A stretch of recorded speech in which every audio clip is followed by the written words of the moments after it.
My name's Nathan, I'm 34, and until a few weeks ago, I thought I had the perfect little life. My wife, Claire, is 32, and we've been married for 6 years. Her family lives just across town, which is convenient, or so I used to think. I was raised to believe that family is family. You pitch in, you help where you can, and you never keep score. That mindset is exactly how I ended up being the unpaid handyman, mechanic, and landscaper for my in-laws for over 5 years. Every weekend, without fail, I'd drive over there Saturday morning. I'd mow the lawn, trim the hedges, fix whatever needed fixing, leaky faucets, broken steps, you name it. Her dad, Jim, is one of those old-school types who thinks manual labor builds character. But conveniently, his character building never seemed to involve his own 2 hands. When their cars had issues, I'd spend hours under the hood. Brake pads, oil changes, alternators. If it could be done in a driveway, I did it. I never asked for a penny. Not once. It wasn't about money. I wanted to be a good son-in-law, a good husband, someone Claire could be proud of. I figured, one day, maybe they'd see me as part of the family, not just the guy who married their daughter. But with every passing year, I started to notice something. There was no gratitude, no thanks, no acknowledgement. It wasn't just that they took my help for granted. It was like they felt entitled to it. One Saturday, about 4 months ago, I came over to find a handwritten list taped to the garage door. Things to do today was written in Claire's mom's neat handwriting. Under it, fix squeaky screen door, replace 2 light bulbs, check car battery, mow lawn, clean gutters. No greeting. No hi Nathan. Just a to-do list, waiting for me like I was the hired help. I brought it up to Claire that night. She just shrugged. You know how they are. They appreciate it, they're just not good at saying it. So I swallowed it, like I always did. But the real breaking point came 2 weeks ago. I had just finished changing the oil in Jim's car. He drives an old pickup that leaks like crazy, and I was wiping the grease off my hands when he came out onto the porch. Claire and her mom were there too, chatting. Jim looked me dead in the eye and said, "You know, Nate, if you drop dead tomorrow, we'd just pay someone better to do this stuff." Claire laughed, like it was a joke. Something in me went quiet. I didn't yell. I didn't argue. I just nodded. Inside, though, something snapped. That night, I told Claire I wasn't going over next weekend. She didn't even look up from her phone. "Fine," she said. "But you know Dad can't clean those gutters himself. He's going to be annoyed." I stayed home. I spent that Saturday morning on my couch, drinking coffee in peace for the first time in years. Around noon, Claire texted me, "Dad says the grass looks awful." I didn't reply. By Sunday night, the messages were getting snippy. "You're really going to let them sit there with broken stuff all week? They need your help." I ignored those too. Monday was tense. Tuesday, Claire barely spoke to me. Wednesday, she was cold, slamming cabinets a little louder than usual. And then Thursday came. I was sitting in a quiet little cafe downtown, halfway through lunch with someone I never expected to talk to one-on-one, Claire's boss, Mark, when my phone buzzed. It was Claire. I didn't pick up, but a second later, my screen lit up with a message. "What are you doing having lunch with Mark?" I looked across the table at him, and he just smiled slightly, like he'd been expecting this moment. And that's when I realized. I realized 2 things in that moment. First, Claire was definitely watching me. Whether she had someone in the office report to her or she just happened to pass by the cafe, she knew exactly where I was. Second, she was panicking. Not confused. Not curious. Panicking. Mark, being who he is, didn't miss a beat. "Looks like she saw us," he said calmly, sipping his coffee. "You okay with that?" I nodded, slowly. I think this was overdue. See, Mark isn't just Claire's boss. He's the general manager of the company she's worked at for 8 years. I've only met him a few times at company parties, but he's always been friendly and professional. A few weeks back, I ran into him while getting gas, and we got to talking. I mentioned, kind of offhandedly, that I do mechanical work as a side thing, and he asked me if I'd ever considered consulting for small businesses, helping them save money by maintaining their own equipment. He even said he could introduce me to a few local business owners. I thought about it for a while, and after what Jim said that Saturday, I decided to take him up on the offer. Lunch with Mark wasn't just lunch. It was an informal business meeting. We were talking about me leaving my current dead-end job and starting something new. Something that might just make me independent enough to never owe Claire's family another Saturday in my life. But to Claire, All she saw was me sitting across from her boss, smiling, eating, talking. Without her. Without warning. By the time I got home, she was pacing in the kitchen.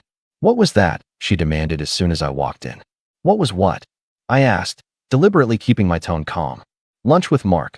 Her voice had that sharp, incredulous edge I'd heard plenty of times before. "Do you have any idea how that looks? People are going to think you were talking about business." I cut in. "That's exactly what we were doing." She blinked, thrown off. "Business?"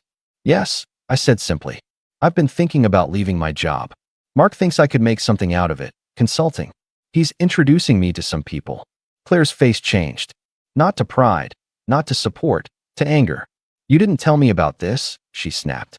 "No," I said evenly. "I didn't." For a moment, we just stared at each other. There it was, the quiet, unspoken truth. For years, I had been an extension of her family, an extra pair of hands to fix what they wanted fixed when they wanted it fixed. My time, my effort, my weekends, they were all assumed to be theirs.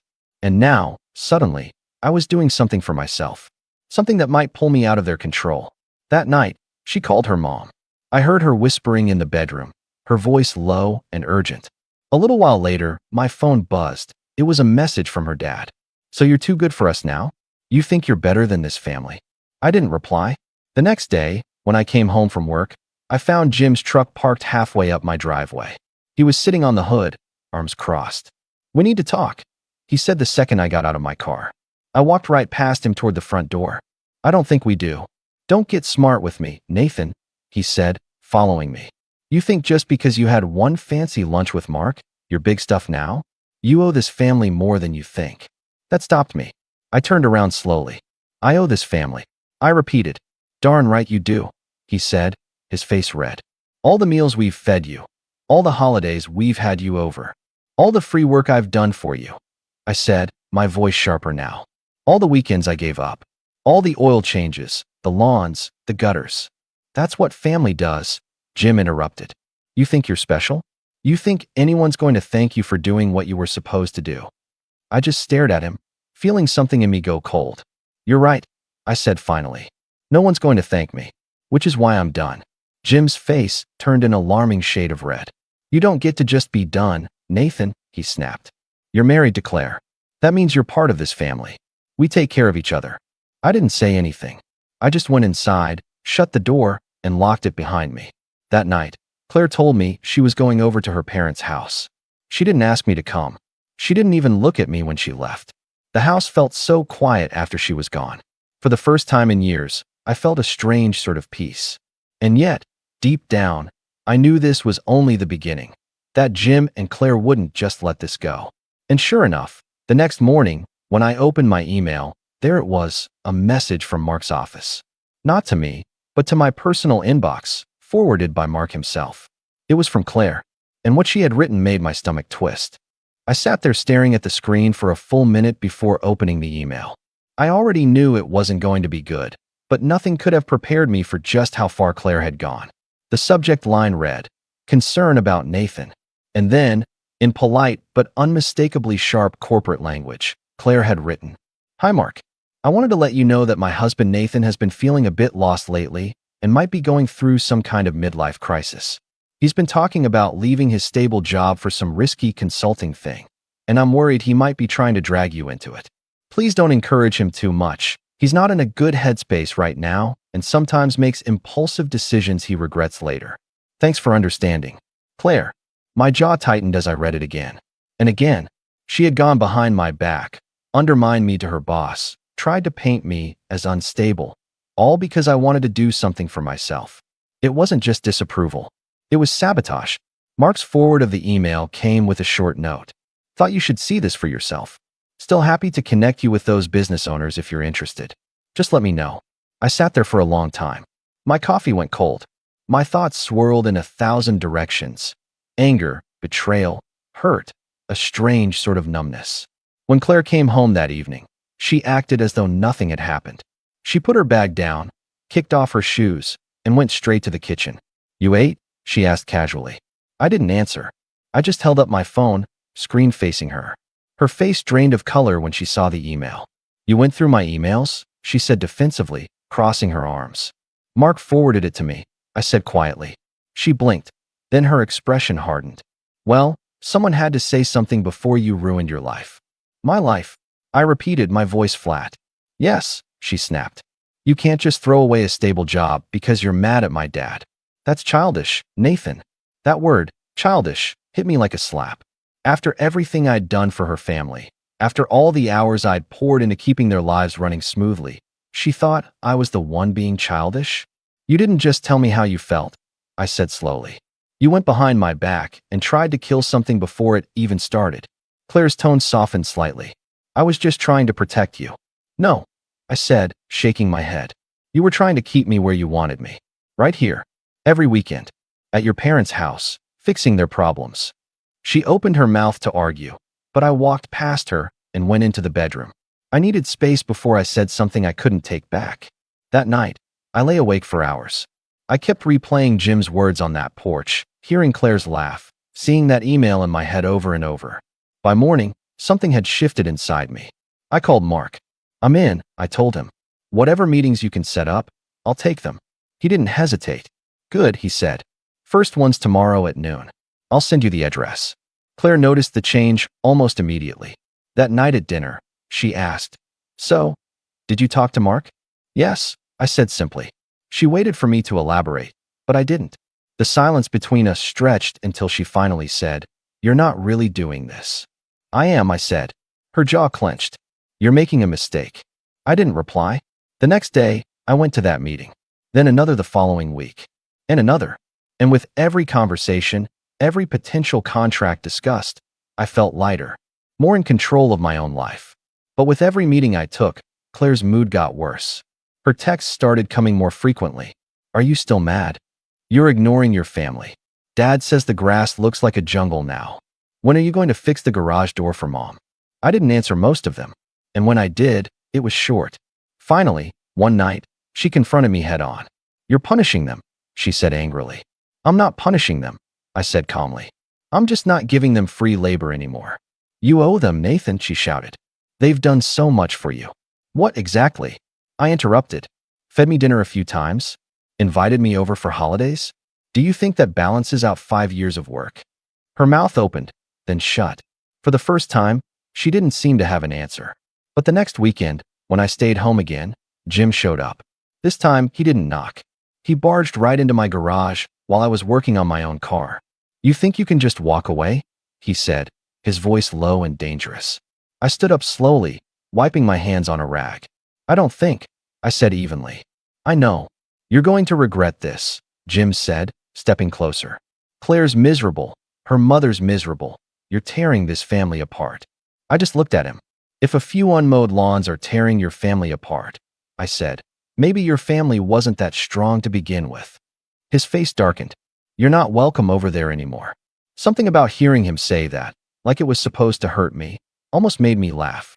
Good, I said simply. And that's when his phone buzzed. He glanced at it, frowned, and then his head shot up to glare at me. You're having lunch with Mark again? The corner of my mouth twitched into a smile. Yep, I said. And next week, too. I could see the storm brewing behind his eyes. He opened his mouth to say something else, but stopped, clenching his fists, and stormed out instead. For a moment, I just stood there in the quiet garage, heart pounding. And then I realized something. The game had officially changed. This wasn't about mowing lawns anymore. This was about control. And for the first time in years, I wasn't playing by their rules. After Jim stormed out of my garage, I knew things were going to get ugly before they got better. What I didn't expect was how fast the escalation came. The very next day, I got a call from one of the business owners I had just met with. Hey, Nathan, he said hesitantly. I got a strange message from someone claiming to be your father-in-law. He said you've been unstable lately and might not be reliable to work with. I just wanted to check with you before we go any further. My stomach sank, but I kept my voice steady. Thanks for letting me know. That won't be an issue. I'll handle it. When I hung up, my hands were shaking. This wasn't just about control anymore. They were actively trying to destroy my reputation before I'd even built it. That night, I sat Claire down. Did you know your dad's been calling people I'm meeting with and telling them I'm unstable? She froze. What? He called Greg, I said, naming the business owner. Tried to scare him away from working with me. Claire pressed her lips together. He's just worried about you. No, I said flatly. He's worried about losing me as free labor. Her silence said everything I needed to know. Something hardened in me right then. I'd spent 5 years bending over backwards for these people, and this was how they repaid me, sabotaging me, undermining me, trying to box me back into the role of their weekend errand boy. That night, I made a decision. Over the next 2 weeks, I worked quietly but intensely. I took every meeting Mark set up, shook every hand, got every contract signed. I lined up 3 small businesses willing to hire me on a monthly retainer to maintain their equipment, saving them thousands compared to hiring mechanics or contractors. By the end of that 2 weeks, I had enough steady work lined up to match my current salary, and that was just the beginning. When I told Mark I was officially putting in my notice, he grinned. Good for you, he said. You've got a knack for this. The timing couldn't have been better. Claire's parents had planned a big family barbecue that weekend, one they insisted I attend. Claire told me flatly, if you don't come, it's going to make things worse. So I went. The moment I stepped into their backyard, I could feel the tension. Conversations dipped, heads turned. Jim was standing by the grill, arms crossed, his expression smug, like he thought I was crawling back to apologize. I waited until everyone had a plate, until the noise of chatter filled the air, and then I stood up. I've got an announcement, I said calmly, and the yard went quiet. I've officially resigned from my job, I continued. Starting next month, I'm running my own consulting business full-time. I'll be working with several local companies, maintaining their equipment and helping them save money. There was a beat of silence. Then Jim laughed, that loud, condescending laugh that had grated on me for years. So that's it. You threw away a good job just so you can tinker with machines and pretend you're important. I didn't rise to the bait. I just smiled slightly. You'll be pleased to know this also means I won't be available on weekends anymore. No more lawns, no more oil changes, no more honey-do lists. You'll need to hire someone, maybe even someone better, like you said. Jim's face turned red. You ungrateful. Actually, I cut in, my voice calm but carrying across the yard. I'm just done being taken advantage of. I spent 5 years working for free because I thought that's what family did. But family doesn't laugh in your face, call you childish, or try to ruin your opportunities. Family supports you. And since that's not what I'm getting here, I'm drawing a line. Claire's mom looked shocked. Claire looked furious, but not surprised. You can't just walk away from family, Nathan, Jim said, his voice low and dangerous now. I'm not walking away from family, I said. I'm walking away from people who think they own me. And with that, I set my plate down, nodded politely to the relatives who were staring wide-eyed, and walked out of that backyard for the last time. Claire came home hours later. I was packing a small overnight bag. Where are you going? She asked, her voice tight. To a hotel, I said simply. I need space to think. And so do you. She looked stunned. You're just leaving? No, I said. I'm giving you time to decide if you're on my side or theirs. Because I'm not going back to the way things were. Not ever. She didn't say anything as I walked past her and out the door. For a week, I stayed in that hotel, working, meeting clients, building my business. Claire texted a few times, asking when I was coming home, but I didn't answer until I was ready. When I finally returned, I found her sitting on the couch, pale and quiet. They're angry, she said softly. Dad says you humiliated him. Good, I said simply. She looked at me then, really looked at me, and for a moment, I saw something shift in her expression. You're serious about this, she whispered. Yes, I said. I'm serious about not living my life as their unpaid help. I'm serious about being respected in my own marriage. And I'm serious about building something for myself. For a long moment, she just sat there. Then she nodded slowly. Okay, she said. Then I guess I need to decide where I stand. She spent the weekend at her parents' house. I didn't call, didn't text, didn't check in. When she came back Sunday night, she sat down next to me and said quietly, I told them I won't choose between them and you. If they want me in their lives, they have to respect you. It wasn't a perfect ending. There was tension for weeks afterward, plenty of cold shoulders and pointed comments from her family. But slowly it faded. Jim never apologized outright, but he stopped calling me for help. They hired a lawn service, took their cars to a mechanic, paid a contractor to fix their gutters. And me? My business grew. By the end of the year, I had doubled my old salary. I worked my own hours, set my own schedule, and for the first time in years, my weekends were mine. Sometimes, when I drive past their house and see someone else mowing the lawn, I can't help but smile. Not out of spite, but out of relief, because that chapter of my life is closed. And the last time Jim saw me at a family dinner, he didn't make a single snide comment. He just nodded once and said, "Heard you're doing well." I nodded back. I am. And for the first time since I'd married into that family, I actually believed it.